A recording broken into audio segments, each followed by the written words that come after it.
Okay, so that was number 1 in the series, The Fall and Restoration of Man. So let us go into number 2 now. So, number 2, how man sinned.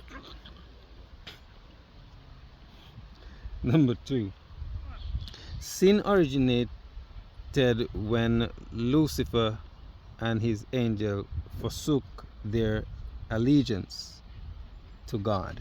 So we'll look at how man sinned. Lord, into your hands I commit this segment again. I pray, Father, that you will lead me and speak through me and give me the strength and the courage to continue to bring forth these videos, Lord, so that people can hear the truth of your words and take heed, dear God, and be saved in your kingdom when you come. Thank you for your blessing. Thank you for your love, your grace, and your mercy towards us all. In Jesus' name, amen. So, this is the second lesson in this segment, the fall and restoration of man. And we have looked at the first one, which was the apostasy of Satan. Now we're looking at how man sinned. So it says, sin originated when Lucifer and his angels forsook their allegiance to God. When they were cast out of heaven, Revelation 12:9, Satan devised a plan to get man to follow him. This is what the controversy between Christ and Satan is all about. Both are seeking converts. So, what did the serpent do in the Garden of Eden where men was? The Bible tells us, beloved, that now the serpent was more subtle than all the beasts of the field,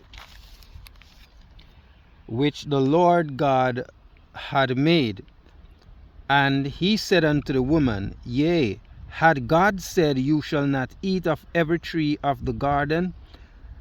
And the woman said unto the serpent, We may eat of the fruit of the trees of the garden, but of the fruit of the tree which is in the midst of the garden, God had said, You shall not eat of it, neither shall you touch it, lest you die.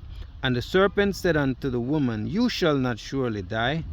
Genesis 3, verse 1 to 4. The serpent was the medium by which Satan attracted Eve's attention. He handled truth loosely. He knew they could eat of the trees, but he tried to make it appear God had forbidden this. When Eve told him that it was only the fruit of the tree in the midst of the garden they were not to eat of or touch, lest they die, then Satan contradicted God and told a lie. You shall not surely die, he said. Whom did Adam and Eve believe, God or the serpent? And when the woman saw that the tree was good for food, and that it was pleasant to the eyes, and a tree to be desired to make one wise, she took of the fruit thereof, and did eat, and gave also unto her husband with her, and he did eat. Genesis 3, verse 6. So, because Adam sinned, how did this affect the human race? Wherefore, as by one man sin sin entered into the world, and death by sin, and so death passed upon all men, for that all have sinned. Romans 5:12. And Romans 3:23 tells us, For the wages of sin is death, but the gift of God is eternal life. Or all have sinned and come short of the glory of God.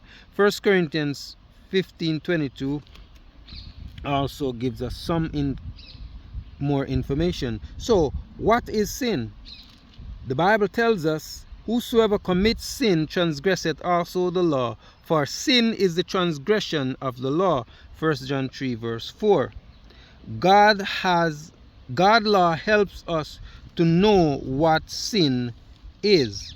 We can see that from other scriptures, such as Romans 4:15, Romans 3:20, the last part. In conclusion, disobedience to God's command was sin in the Garden of Eden. That same principle holds true today.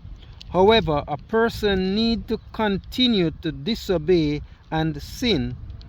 However, a person need not continue to disobey and sin. Whenever a person sins, he makes that choice, as we see in Joshua 24:15. So, why we see here what the fall of man was, as we look at the second segment shows us that. So as we continue and look at the third segment, we ask, the question is that we're going to be looking at is, why did God permit sin? Okay, so let's look at this other section.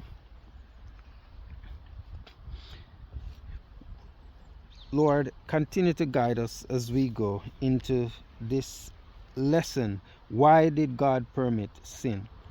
Many have been perplexed because sin and its author Satan still exist. Some even charge God with the responsibility for it, since he permitted sin.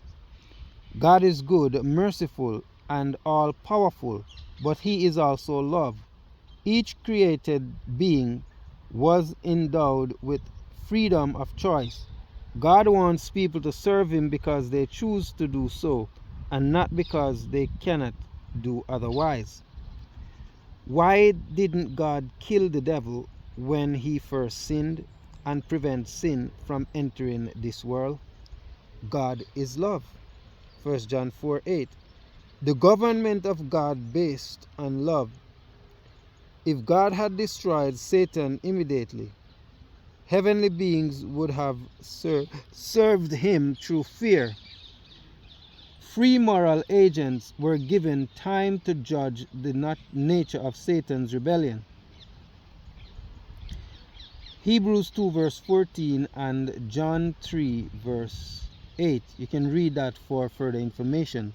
It says, Christ's life and death exposes Satan's true nature and the results of sin.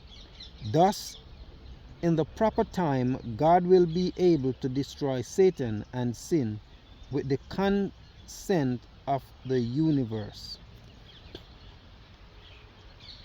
Will the devil be destroyed? Let us see from the word of God, as it says in Hebrews 2 verse 14, For as much then as the children are partakers of flesh and blood, he also himself likewise took part of the same, that through death he might destroy him that had the power of death, that is, the devil.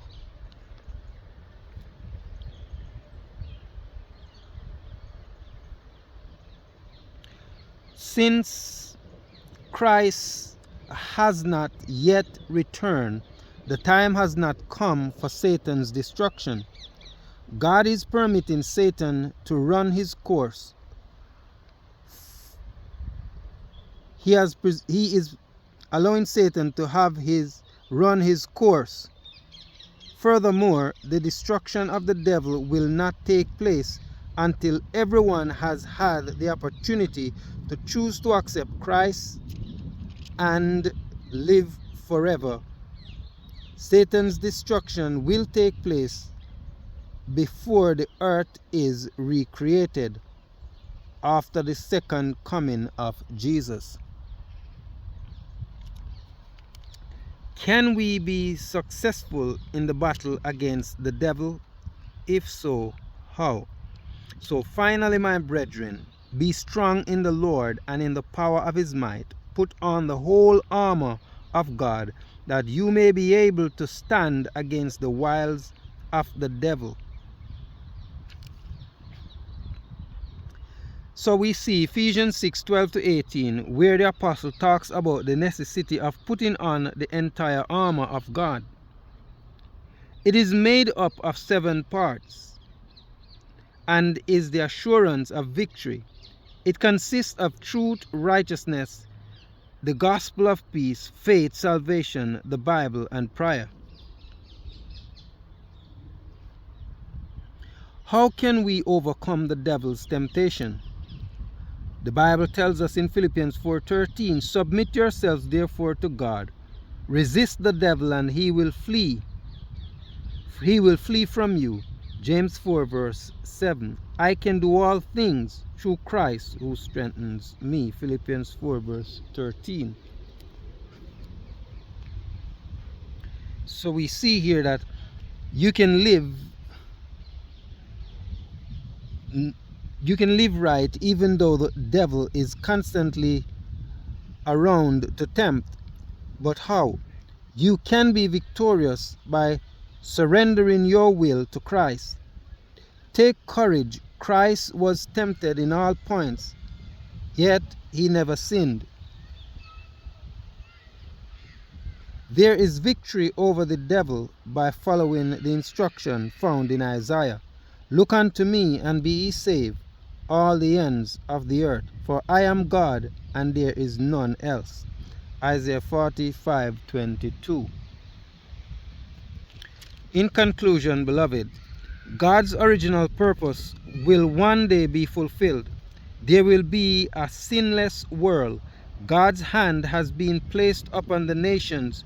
As the Bible says, this is the purpose that is proposed upon the whole earth, and this is the hand that is stretched out upon all nations. For the Lord of hosts had purposed, and who shall disannul it? And his hand is stretched out, and who shall turn it back? Isaiah 14:26-27. As the conflict between Christ and Satan continues, God's purpose and plan for man is being developed. Read John 3:16 and 17. Put your will on God's side for victory over sin, because greater is he that is in you than he that is in the world. Praise the Lord. Amen.